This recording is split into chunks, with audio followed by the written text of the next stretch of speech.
ओम श्री परमात्मने नमः। मैं प्रोफेसर हरिहृदय अवस्थी अपने परम पूज्य गुरु जी पंडित भगवत शरण शुक्ल जी के साथ में अवस्थी आयुर्वेद एनाटॉमी योग एंड स्पिरिचुअलिटी चैनल पर आप सभी का हार्दिक स्वागत करता हूं। गुरु जी वेदों के, उपनिषद, पुराण और गीता के मर्मज्ञ हैं और धर्मशास्त्र के विशेषज्ञ हैं। वह गीता के प्रत्येक श्लोक का विश्लेषण कर रहे हैं और उनके माध्यम से हम लोग का ज्ञान बढ़ रहा है और हम लोग एकादश अध्याय में हैं और उसमें अर्जुन प्रारंभ में भगवान से प्रार्थना कर रहे हैं कि वह विश्व रूप दर्शन कराएं। तो अब वो किस प्रकार प्रार्थना कर रहे हैं, उसका क्या अर्थ है, उसका विश्लेषण करेंगे हमारे पूज्य गुरु जी। तो हम चलते हैं गुरु जी की ओर। मूकं करोति वाचालं पंगुं लंघयते गिरिं यत्कृपातमहं वन्दे परमानन्दमाधवं वसुदेवसुतं देवं कंसचाणूरमर्दनं देवकी परमानंदम कृष्णं वन्दे जगद्गुरुम्।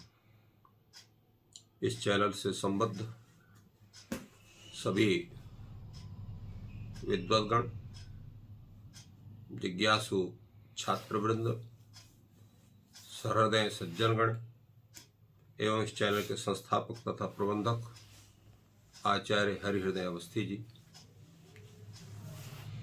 आज मकर संक्रांति के प्रारंभ के दिन विश्व रूप दर्शन योग नामक एकादश अध्याय का प्रारंभ हम लोग गीता में कर रहे हैं। इसमें भगवान ने अपने भक्त सखा अर्जुन को विराट स्वरूप का दर्शन कराया था। ज्ञान की जो प्रक्रिया है उसमें सिद्धांत और प्रयोग दोनों आवश्यक होते हैं और जीवन की जो प्रक्रिया है उसमें केवल सिद्धांत ही हो और प्रयोग का स्वरूप उनका न बने तो वो सिद्धांत उसी प्रकार से हैं जैसे करछुल है, अनेक व्यंजनों को वो खोती है परंतु किसी व्यंजन का उसको स्वाद नहीं मिलता है। व्यंजनों के नाम ग्रहण करने से उनके स्वाद की प्रतीति नहीं हो सकती है। जब उस तत्त व्यंजन का आस्वादन आप करेंगे तभी उसका रस आपको प्राप्त होगा।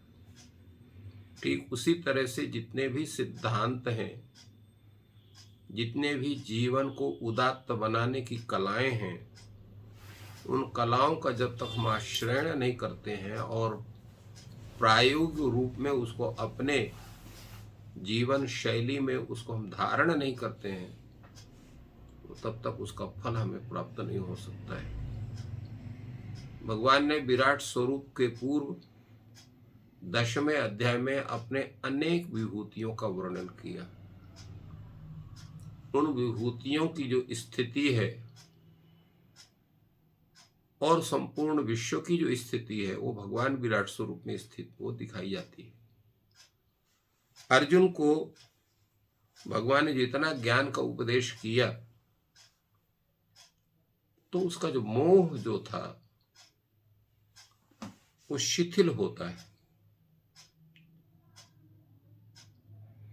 पूरा समाप्त नहीं होता है, परंतु वो कहता है मोहोयम विगतो मम, मेरा मोह समाप्त हो गया है। मदन अर्जुन बोलते हैं मदनुग्रहाय परमम गुह्यम आध्यात्म संगीतम यत्प्रयोक्तम वचस्तेन मोहोयम विगतो मम। आपने मेरे ऊपर अनुग्रह करने के लिए जो अत्यंत गोपनीय अध्यात्म नामक यह जो विद्या है, ब्रह्म विद्या है, जो परम गुह्य है, उसका आपने हमें उपदेश किया और उस अध्यात्म विद्या संवलित जो आपकी वाणी है उस वाणी से मेरा संपूर्ण मोह वो समाप्त हो गया, विगतः मम। अब यहां पर मदनुग्रहाय का तात्पर्य क्या है? मदनुग्रहाय से भगवान क्या कहना चाहते हैं? तो उसका वही है कि भगवान का जो है वो जो अलौकिक स्वरूप है, जिसके कारण अर्जुन के अंदर कृतज्ञता, सुख और प्रेम की जो धारा है वो बहने लगती है, और उसके कारण उनको ये ज्ञान होता है कि परमात्मा की मुझ पर अतिशय कृपा है, और इसलिए उन्होंने मुझे अपने संपूर्ण विभूतियों का वर्णन किया, और उससे उनको ये विश्व की जितनी भी समस्त स्थितियां हैं, जितनी भी वस्तु हैं, उसमें भगवत स्वरूप का दर्शन होता है। तो भगवत स्वरूप के दर्शन होने के ऊपर हेतु में कौन है? वो भगवान श्रीमन नारायण का अनुग्रह है, और वो अपने भक्त के ऊपर अनुग्रह करते हैं। और जब अनुग्रह करते हैं तो भक्त के लिए जो परम गुह्य है, ज्ञान है, वो भी उसको प्रदान करते हैं, जैसा अर्जुन को उन्होंने भगवान ने प्रदान किया। ये क्योंकि जो समस्त जगत है, उस समस्त जगत का कर्ता कौन है, उसका संहार करने का वाला कौन है? वह परब्रह्म निर्गुण है कि सगुण है, निराकार है कि साकार है, वो मायातीत है, सर्वशक्तिमान है, सर्वाधार परमेश्वर है। उस परमात्मा का जो स्वरूप कैसा है, वो परम गुह्य है, क्योंकि सब कुछ उसको जान नहीं सकता है, और उसको भगवान ने उसको उपदेश किया। और यहां इन्होंने कहा कि मेरा मोह समाप्त हो गया। तो अर्जुन जो भगवान के गुण, प्रभाव, ईश्वर और स्वरूप को पूर्ण रूप से नहीं जानते हैं, तो यह उनका मोह था। अब वो उपदेश के द्वारा भगवान के गुण को भी जान गए, प्रभाव को भी जान गए, ऐश्वर्य को जान गए, रहस्य को भी समझ गए विभूतियों के माध्यम से, और उनके स्वरूप को जानने पर उनको ये ज्ञान हो गया कि कृष्णस्तु भगवान स्वयं, कृष्ण जो है साक्षात भगवान है। ये इस तरह का मोह हुआ जो वो नष्ट हुआ। परंतु अभी जो पूर्ण मोह की स्थिति है वो नहीं है, क्योंकि पूर्ण मोह की स्थिति जो समाप्ति की बनती है वो 18वें अध्याय नष्टो मोहा स्मृतिर्लब्धा तत्प्रसादान मायाच्युत, जो इन वचनों को वो कहते हैं। तो अभी नष्टो मोहा तो कहा उन्होंने, अभी विगतो मोहा, विगत हुआ है माने खत्म हुआ है, परंतु पूर्ण रूप से समाप्त नहीं हुआ है। वहां पर नष्टो मोहा बोलते हैं, यहां विगतो मोहा कहते हैं। तो इसके आगे भगवान से प्रार्थना करते हैं अर्जुन, भवाप्ययु भूतानां श्रुतो विस्तरसो मया तत्तः कमलपत्राक्ष महात्म पिचाव्यय। तो हे प्रभु, आपने क्या किया है कि भूतानां भव अप्यय,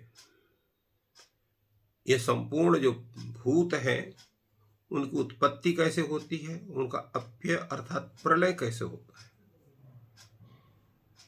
तो श्रुतौ विस्तार सोमया, आपने उसको विस्तार पूर्वक प्रलय को ही बताया, उत्पत्ति को ही बताया।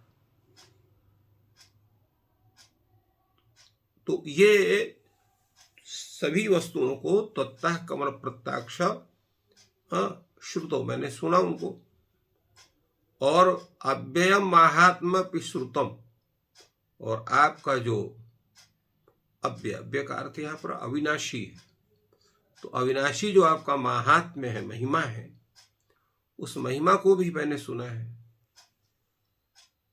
क्योंकि संपूर्ण प्राणी जितने हैं उसके संपूर्ण की उत्पत्ति, विनाश आदि, पालन आदि सबकी जो पूरी प्रक्रिया है वो आप श्रीमन नारायण के द्वारा वो संपन्न होती है। इसलिए आपका महात्म्य क्या है, वो अव्यय है, अविनाशी है। इत्याकार ज्ञान भी आपके उपदेश के द्वारा हमें प्राप्त हुआ है। और उसके बाद अर्जुन कहते हैं, एमेत्यद् यथार्थत्वमात्मानं परमेश्वर द्रष्टुमिच्छामि ते रूपम ऐश्वरम पुरुषोत्तम। आपने इतने ढंग से बतलाया।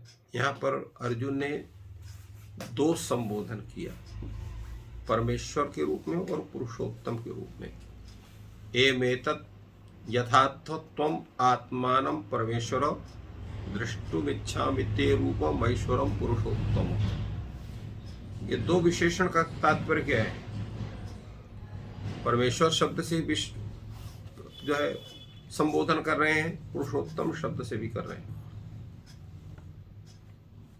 तो इसमें संबोधनों का भी एक विशेष महत्व होता है। संबोधन हम जब करते हैं किसी के लिए तो कुछ एक विशेष विलक्षण अर्थ की प्राप्ति हमें होती है उससे। यहाँ परमेश्वर शब्द का तात्पर्य अर्जुन को यह है कि आप सर्वेश्वर हैं, ईश्वरों के भी ईश्वर हैं और सर्वसमर्थ हैं। तो जब आपने अपने जिन जिन ऐश्वर्य के स्वरूपों का वर्णन आपने किया है, उस ऐश्वर्य के स्वरूप को आप अब दिखा भी सकते हैं। और आप पुरुषोत्तम हैं। पुरुषोत्तम किसको कहा जाता है? तो जो क्षर अक्षर दोनों से उत्तम है। इसका जो है 15वें अध्याय में इस पुरुषोत्तम की व्याख्या भगवान करते हैं और कहते हैं, उसमें पुरुषोत्तम शब्द की व्याख्या करते हुए कि वो पुरुषोत्तम कैसा है, तो उसको बताए। कहते हैं द्वायो पुरुषौ लोके क्षरश्चाक्षर एव च क्षरः सर्वाणि भूतानि कूटस्थोक्षर उच्यते उत्तमः पुरुषस्त्वन्य परमात्योदाहृता यो लोकत्रयमाविश्य विभक्त्यव्ये ईश्वरः यस्मात् अक्षरमतीतो अक्षरादपि चोत्तमः अतोऽस्मि लोके वेदे च प्रथितः पुरुषोत्तमः। अर्थात जो अक्षर से भी अतीत है और क्षर से भी अतीत है और दोनों से उत्तम है, इसलिए लोक और वेद में इनको पुरुषोत्तम कहा गया है। तो ये पुरुषोत्तम है, अर्थात साक्षात परमात्मा ये संपूर्ण कृपा करने में और संपूर्ण अपने स्वरूप को दिखाने में सक्षम है। इसलिए भगवान को इन्होंने पुरुषोत्तम शब्द से और परमेश्वर शब्द से संबोधन किया। दूसरे बात यहां पर इन्होंने कहा कि यथार्थ एवं एतद यथार्थ त्वम आत्मान। जिस प्रकार आपने अपने स्वरूप का वर्णन, अपने विभूतियों का वर्णन 10वें अध्याय में किया है,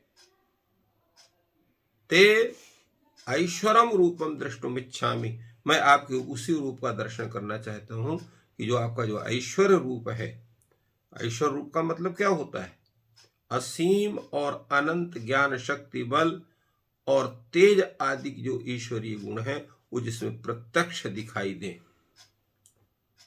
तो अर्थात संपूर्ण वैभव से युक्त, संपूर्ण ऐश्वर्य से युक्त, संपूर्ण गुणों से युक्त, प्रभाव से युक्त जो वो विराट स्वरूप है, उस विराट स्वरूप का मैं दर्शन करना चाहता हूं।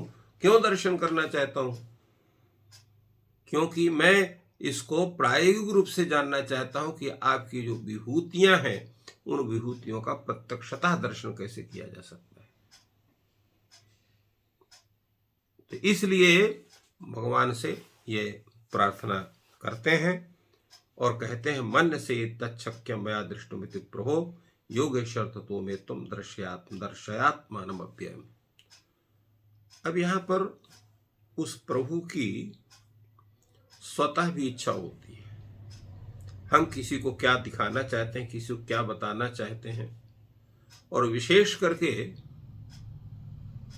जो आचार्य है, जो गुरु है, वो शिष्य की योग्यता के अनुसार ही उसे तत्त सिद्धांत विशेष का उपदेश करता है।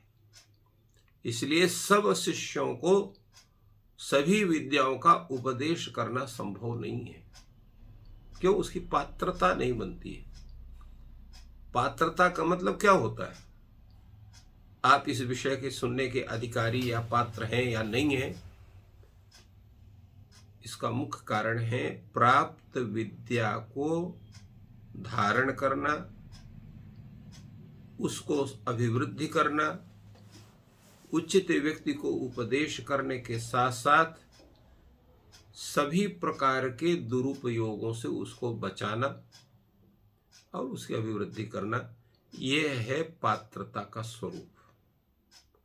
तो जिसमें उस विद्या की अभिवृद्धि का, उस विद्या के उपयोग का, सदुपयोग का, उस विद्या को उपदेश का सामर्थ्य नहीं है, उस विद्या की दुरुपयोग की संभावना जहाँ बनी रहती है, ऐसे व्यक्ति को उस विद्या विशेष का उपदेश नहीं दिया जा सकता है। यही पात्रता परीक्षा है। कभी कोई उस व्यक्ति को वो विद्या का उपदेश देने पर धारण ही नहीं कर पाता, धारण किया तो उसका संरक्षण नहीं कर पाता है। तो धारण, संरक्षण, उपदेशन और दुरुपयोग इत्यादि का जब गुण होगा जिस व्यक्ति में, वही उस विद्या विशेष का अधिकारी होगा। तो इसलिए यहाँ पर भगवान से अर्जुन कहते हैं, यदि तच्छक्यम मन्यसे, मैं आपके उस स्वरूप को देखने की अगर मेरे में योग्यता है, हे प्रभु, मैं यदि मया तत्स्वरूपम दृष्टम सक्यम इति मन्यसे, मैं उस आपके विराट स्वरूप का दर्शन कर सकता हूं, उसका मैं अधिकारी हूं, ऐसा अगर आप समझते हैं, तत्तो त्वम में योगेश्वरम, हे योगेश्वर, त्वम में आत्मानम अव्ययम दर्श, तो आप उस मेरे अपने जो आपका जो विराट स्वरूप है, उस विराट स्वरूप को, अविनाशी स्वरूप को आप मुझे दिखाइए। क्यों ऐसा बोलते हैं? तो सीधे कह सकते थे भक्त होने के नाते कि प्रभु आप अपना उस स्वरूप को दिखाइए। ऐसा उन्होंने क्यों कहा है कि तत् मया द्रष्टुम शक्यम यदि मन्यसे इति यदा मन्यसे, और प्रभु शब्द से संबोधन किया। प्रभु और योगेश्वर दो यहाँ पर संबोधन है। प्रभु का मतलब क्या है? होता है जो सर्वसमर्थ है, और योगेश्वर का मतलब क्या है? जो उत्पत्ति, स्थिति, प्रलय आदि को अंतर्यामी रूप से जो शासन करने वाला सर्वसमर्थ है, ऐसा जो व्यक्ति है। और योगेश्वर के साथ साथ योग के आधार पर ही वो प्रत्येक स्वरूप को आप दिखाने में समर्थ हो सकते हैं, क्योंकि यौगिक सामर्थ्य वो अद्भुत होता है। तो इसलिए यहाँ पर भगवान से प्रार्थना करते हैं कि आप उसको दिखा सकते हैं और अपने उस अव्यय रूप का दर्शन हमें कराएं।